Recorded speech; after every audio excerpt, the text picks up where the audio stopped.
beses na ako nagpunta dito sa Vienna, pero ngayon ko lang nakita tong Danube Canal. Ganda? Oo, seryoso. Kasi tuwing pupunta ako dito, it's either mag-shopping lang ako or punta ako ng museums. Kasi naman si Jake hindi naman outdoor person. Huwag ka mag-alala, di ako mag-breakdown. Baka ganun lang talaga kasi yun. Hindi ka naman pwedeng ipilit yung sarili ko kung ayaw na ng tao, di ba? You're too good for him anyway. Totoo. Thanks.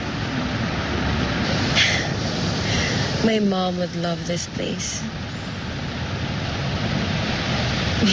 Ano ba yan? Ngayon naman ako homesick naman ako. Sorry, mommy's girl. Sa may ilog ako lumaki. Sa Bulacan. Talaga? Tapos?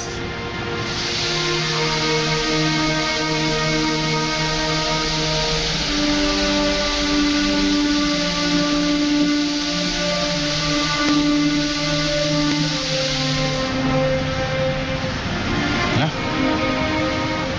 Nagutom na naman ako eh. Ito naman, ang corny naman ito. No, I was just about to say, na matagal ko na talagang gustong tumira sa tabi ng ilog. Kasi before, nung bata ako, sobrang hilig talaga namin ng dad ko na mag-fishing. I'll tell you a story, ah. Minsan, nag-fishing kami. Inabot kami ng 4 hours. Doon lang. Doon lang sa specific spot na yon. Yung dad ko, ayun talaga pumayag na umuwi na wala kaming dalang fish. So, sabi niya, ayun na, meron na malaking fish. Ayun na. Ang ending, ay, sapatos pala. Diba? So anyway, nag-give up din siya. Napagpunta namin. Nandun yung mga ko, merong grilled fish. Diba? Ang sweet.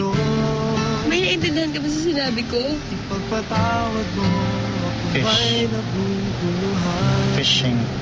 Yes. Hindi nakakatawa?